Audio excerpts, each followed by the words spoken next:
Teenage rebellion used to have a very distinct sound. It was the sound of slammed doors, shouted declarations of, "You're ruining my life," and mixed tapes fueled entirely by rage. But look at a teenager today, and you might encounter an eerie, absolute silence. No yelling, no dramatic exits, just a shrug, a simple okay, or a blank whatever. It's easy to look at that quiet house and assume you've won. You believe you've successfully bypassed the turbulent teenage years without the typical scars of parenting. In reality, you've likely forced their rebellion to split their identity.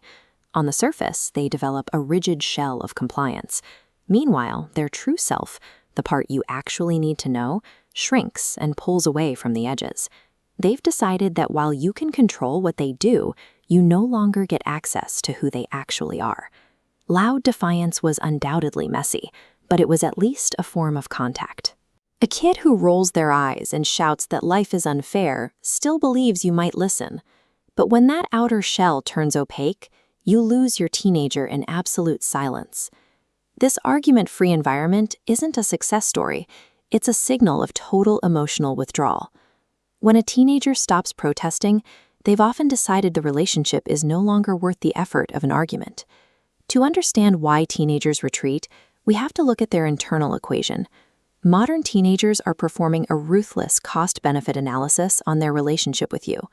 They are calculating whether the energy required to fight is worth the resulting fallout.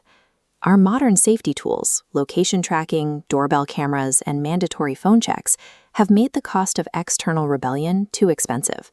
From a parent's perspective, this is safety. From the teenager's perspective, they are living in a police state with snacks. If they try to sneak out, the GPS snitches.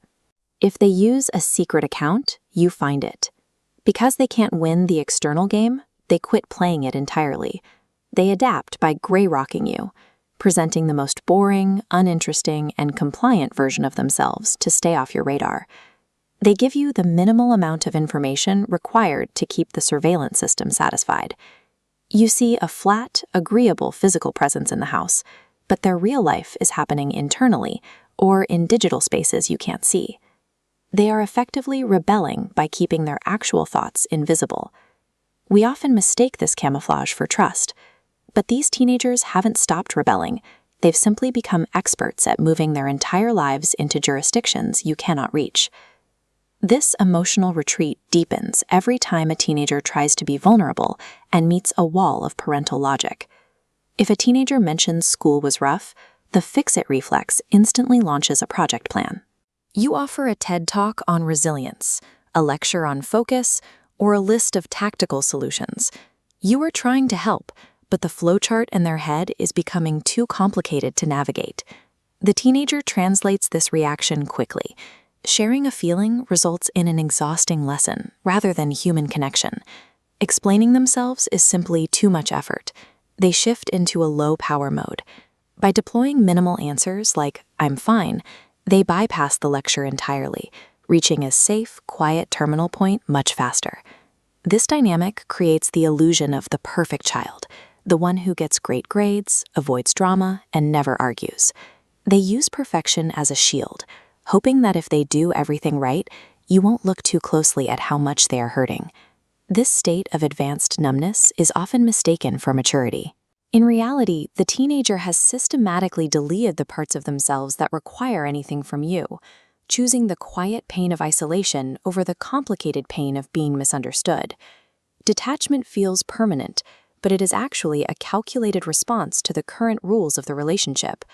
Because the teenager chose to leave, they can also choose to return, if you change the variables of the equation. The first step is trading interrogation for curiosity. Stop asking why they didn't tell you something or why they acted a certain way. Instead, invite a story. Ask them to help you understand what a situation felt like from their side, and then practice the difficult art of just listening. You must also admit your role in the distance. Nothing pulls a detached teenager closer than a parent openly acknowledging that they made it difficult to be honest. Own your half of the dynamic without adding a lecture or a guilt trip. Most importantly, you must lower the stakes for honesty. Tell them, "I will not punish you for the truth." You're building a safe harbor. When they test this bridge with an uncomfortable truth, handle it without overreacting, and the connection becomes permanent. A teenager who shrugs and says whatever has concluded you don't get the real version of them anymore. But if you can prove their truth actually changes the relationship, they will start showing you the parts of themselves you thought were gone.